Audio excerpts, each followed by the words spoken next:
याद में डूबी मगर किसी की याद में डूबी रात अकेली रोती है छम छम करती आई बरखा।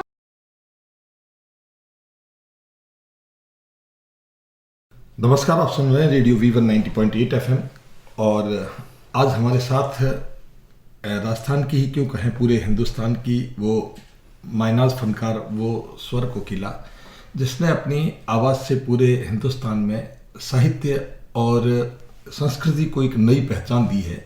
उदयपुर वैसे भी लोक कलाओं के लिए जाना जाता है। राजस्थान की इसी पश्चिमी राजस्थान की धरती से निकल करके इन्होंने अपने उस दायरे को बहुत फैलाया और अलग अलग बहुआयामी प्रतिभा की धनी गीतकार है, कवियत्री है, लेखक है। बहुत से इनके जो लेख हैं वो अलग अलग पत्र पत्रिकाओं में, रेडियो में और टीवी में पढ़े गए, देखे गए। तो सबसे पहले तो आशा जी हमारे बीच में पधारी हैं। स्वागत और अभिनंदन। आशा पांडे ओझा के नाम से जानी जाती है, तो आपका स्वागत हमारे स्टूडियो में। जी बहुत बहुत आभार अनिल जी सर आपका, और रेडियो V1 FM 90.8 का बहुत बहुत आभार मुझे आमंत्रित करने के लिए आपके चैनल पे। और बचपन से ही जैसा कि मुझे जानकारी है और हमने तो आपको कई बार देखा है, कई बार सुना है, आपको ये शौक और इस तरह का था। आज भी किसी कार्यक्रम में आप जालोर में पधारी, तो मैं चाहता था कि अलग अलग आपकी पहचान है, अलग अलग आपका जो देखा गया है विधाओं में आपको विशेषताएं हासिल है, गीत में, दोहों में, गज़ल में। तो इस लेखनी का जो इतना आपको ये मिला, ये किस तरह से मिला? ये आयाम आपने कहाँ से प्राप्त किया? जी सच कहूँ तो करत करत अभ्यास जड़मत होत सुजान जी, ये सब अभ्यास से ही होता है और अभ्यास से ही हमने सीखा है। कुछ गुरु अच्छे मिलते गए और क्योंकि सांस्कृतिक और साहित्यिक गतिविधियों में स्कूल टाइम से ही भाग लेती रही हूँ, तो वो एक रुझान उसके प्रति निरंतर बनता गया मेरा। कुछ समय के लिए छूट गया था ये साथ, क्योंकि जब पारिवारिक और सामाजिक जिम्मेदारियां ऊपर बढ़ती है तो कहीं ये पीछे छूट जाता है जी। लेकिन हाँ, पति और बच्चों के सहयोग से पुनः ये चल पड़ा सिलसिला। और आप सब जो हमारे साथ हैं, जिस तरह सहयोग करते हैं, हमें आगे लेके चलते हैं, तो निरंतर हम आगे उसी तरह बढ़ रहे हैं आप सभी के सहयोग से, और वही हमारे लिखने की प्रेरणा बन जाती है। कुछ अच्छा लिखवा लेती है, कुछ बेहतरीन लिखने के लिए हमें प्रेरित करती है। तो बहुत सी बातें आपने लिखी है, बहुत से गीत, गज़ल, दोहे आपके प्रसिद्ध हुए, कुछ जो बहुत ज़्यादा प्रसिद्ध हुए और जो आपको पसंद है, कुछ दोहे हम सुनना चाहेंगे। जी जरूर। दोहे मेरी सबसे अधिक पसंदीदा विधा है जी, क्योंकि दोहों के प्रति रुझान तो अगर देखा जाए तो कबीरदास जी को पढ़ते हुए शुरू से ही हो चुका था, तो तभी हम गुनगुनाते थे। जब हम उसका मीटर नहीं जानते थे तब भी कुछ जोड़ने की, तोड़ने की और लिखने का प्रयास करते थे। तो कुछ दोहे मैं आपके बीच रख रही हूँ जो मुझे बहुत पसंद है। कि काया काशी हो गई, प्रेम की महत्ता बताती हूँ एक इस दोहे के माध्यम से, और उसकी पवित्रता बताती हूँ। कि काया काशी हो गई, मन बदरी केदार, ढाई आखर ने किया रोम रोम हरिद्वार, ढाई आखर ने किया रोम रोम हरिद्वार। और दोहे जब मैं लिखती हूँ तो मेरी जो कल्पना करती हूँ, मैं मानवीकरण बहुत अधिक करती हूँ अपनी कविताओं में, अपनी रचनाओं में प्रकृति का। तो चांद मुझे एक बच्चे की तरह नजर आता, तो एक दोहा बनता और मैं रखती हूँ आपके सामने। कि झबला पहने रात का भर कर तारे जेब, झबला पहने रात का भर कर तारे जेब, ठुमक ठुमक चंदा चले बजे किरण पाजेब, ठुमक ठुमक चंदा चले बजे किरण पाजेब। और जब शाम के समय सूर्यास्त होता है तो कभी आप ध्यान से देखिएगा, बदलियां आ जाती है कुछ और उसके बीच में सूरज दिखाई देता है। तो कैसा लगता है मुझे कि केसरिया परिधान में लगे संत सी शाम, केसरिया परिधान में लगे संत सी शाम, बादल कुटिया बैठकर जपे ईश का नाम, बादल कुटिया बैठकर जपे ईश का नाम। और माँ की महत्ता हम लोगों ने बहुत बताई जी। है, क्योंकि माँ पे पहले लिखने वाले पुरुष थे जिन्होंने खूब लिखा और माँ पे ही लिखा, माँ की महत्ता सबने जानी, लेकिन उसमें पिता को कहीं ना कहीं वंचित रख दिया गया है, जबकि पिता का भी उतना ही योगदान होता है बच्चों के प्रति, उनको लालन पालन में। दोनों का तरीका अलग हो सकता है, तौर अलग हो सकता है लिखने, उनको बच्चों को समझने का, समझाने का, पालने का, पोसने का।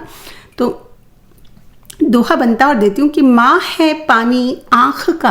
जी, माँ है पानी आँख का। माँ है पानी आँख का, पिता हृदय की पीर।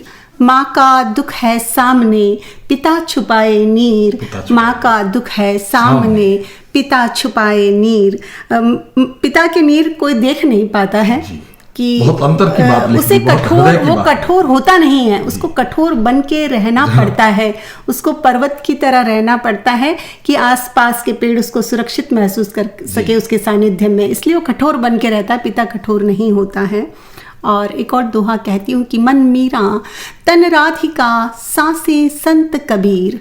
मन मीरा तन राधिका, सांसें संत कबीर। सिवा प्रेम के रख सका ऐसी कौन नजीर।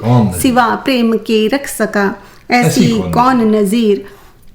और मन को किस तरह याद, जो स्मृतियां होती है, तो उस पे एक दोहा बनता है कि यादों का गेरू लगा, उजलाए नित नेम। यादों का गेरू लगा, उजलाए नित नेम। मन का सोनी इस तरह मांझा करता प्रेम। मन का सोनी इस तरह मांझा करता प्रेम। और ईश्वर कहाँ नहीं है, हर तरफ है, पेड़ में, नदी में, झरनों में, जिधर आप देखो मिट्टी में ईश्वर है। ईश्वर दिखाई देता है कि झरने, जलचर, झील, जल, मुक्ता और मराल।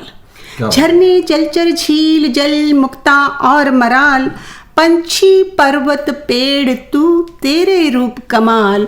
पंछी पर्वत पेड़ तू तेरे रूप कमाल।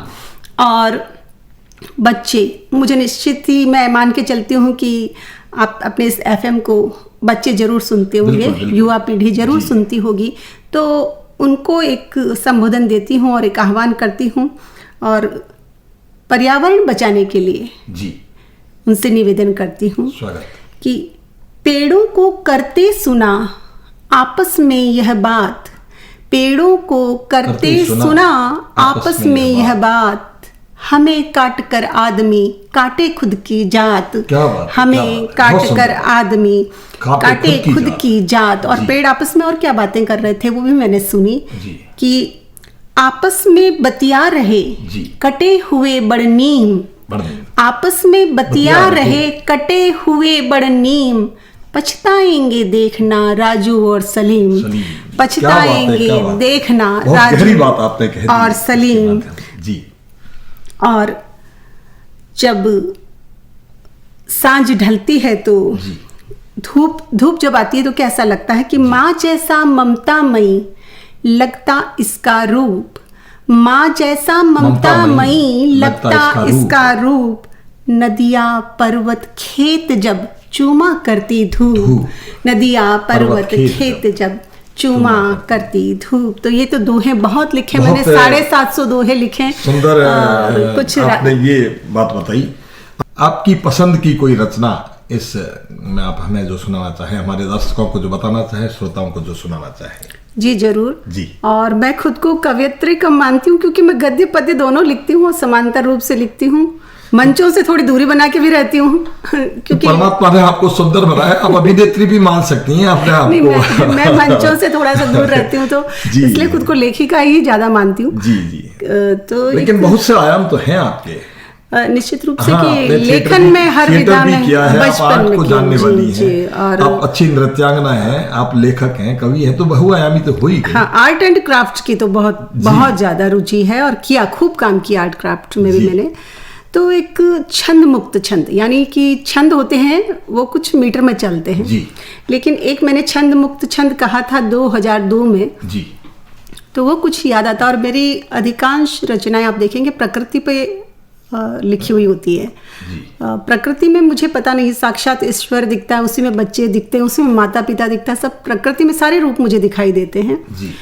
तो एक छंद बनना था, छंद मुक्त छंद वो लिखती हूँ 2002 का आपके सामने रखती हूँ कि हवा मिस झुक लुक लुक छुप, हवा मिस झुक लुक लुक छुप, डार डार से करे अखियाँ चार, कस्तूरी हुई गुलाब की सांसें, केवड़ा पलाश करे श्रृंगार, छूते ही गिर जाए पात लजीले, इठलाती मदमाती सी लागे प्यार, सुनके की पीक की हुक कुहुक, बोरे रसाल घिराए कचनार, अंबर पट से छाई पयूधर, सुमनों पर मधुकर गुंजार, कुंजर कुरंग मराल मस्ती में, मनहर मन भावन संसार, यमुना तीरे माधव बंसी, फिर राधे राधे करत पुकार, नक सिक सज चली राधे रमणी, भरमन अनुराग अपरंपार, भरमन अनुराग अपरंपार, भरमन अनुराग अपरंपार। बहुत सुंदर रचना लिखी आपने।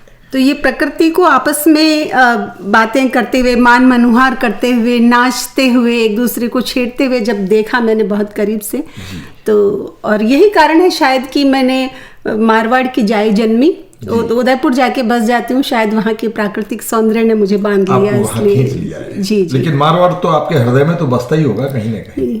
मारवाड़ की तो ऐसे होड़ नहीं हो सकती है कि मायड़ बोली चासनी, घुड़े रगारे माय, आखर आखर लाखरा, आवे महाने दाय। और मारवाड़ की जो मेहमान नवाजी की परंपरा है, यहाँ जालोर आके भी मैं बहुत बहुत धन्यवाद देती हूँ जालोर निवासियों का, कितना मान सम्मान और इतना प्रेम आज भी देते हैं, जबकि बहुत लंबे समय तक हम यहाँ नहीं रहते, शायद 8-9 महीने पोस्टिंग रही होगी साहब की यहाँ पर। यहाँ तो महिलाओं के लिए तो विशेष कहा गया कि काम पड़िया हर नार झांसी दी रानी है, और मर्यादा कुड़ लाजरी अमर निशानी है, बिल्कुल, और घुरता घोर दिशान हुआ अगवानी है, नर सिमरत मजबूत पगाम में पानी है। बिल्कुल, तो बिल्कुल मारवाड़ी आ अपनायत ओ प्रेम ओ स्नेह आपने हरकटे नहीं मिलेला कि मुजरा करता रूखड़ा लुड़ लुड़ जावे धान, मुजरा करता रूखड़ा लुड़ लुड़ जावे धान, मरुधर थारी इण धरा आवे जद मेहमान, मरुधर थारी इण धरा आवे जद मेहमान।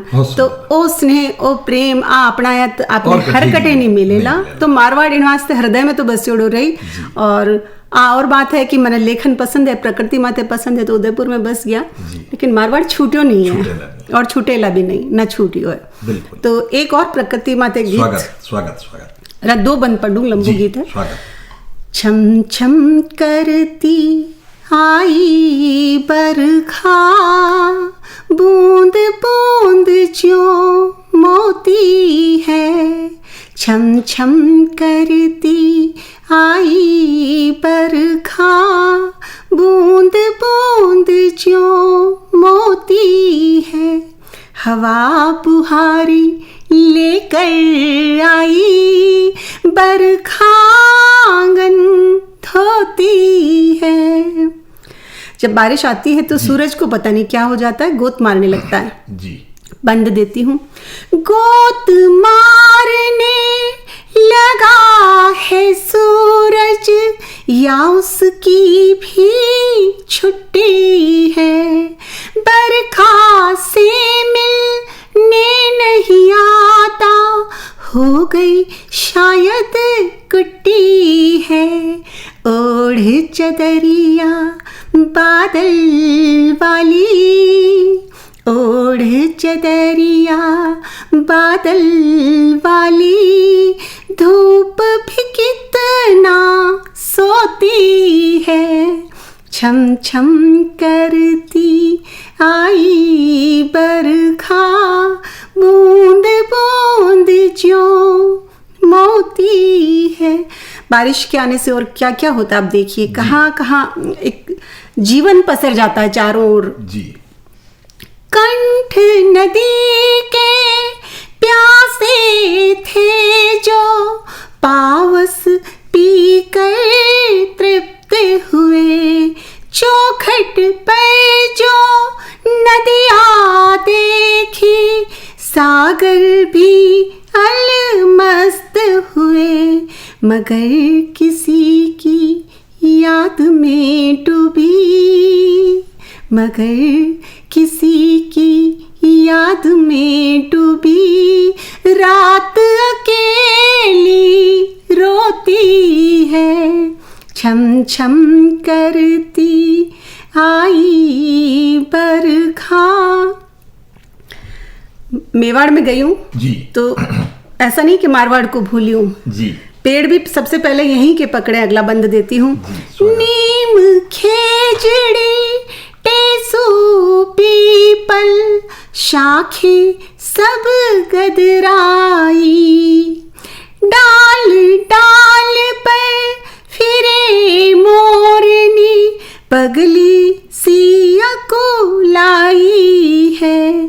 उधर वो बूढ़ी दादी अम्मा, उधर वो बूढ़ी दादी अम्मा, बाट किसी की ज्योति है। छम छम करती आई बरखा, बूंद बूंद जो मोती है। लंबा गीत है, आखिरी बंद देती हूँ। जी स्वागत। मेल करे फिर सागर नैया, दूर खड़े जो अरसे से, पुलकित होकर खेत मिले हैं अपने मालिक करसे से। पावस की ये रिमझिम बूंदे, पावस की ये रिमझिम बूंदे कितनी पावन होती है। पावस की ये रिमझिम बूंदें कितनी पावन होती है। करती आई बरखा, बूंद बूंद जो मोती है। हवा बुहारी लेकर आई, बरखा आंगन धोती है, बरखा आंगन धोती है।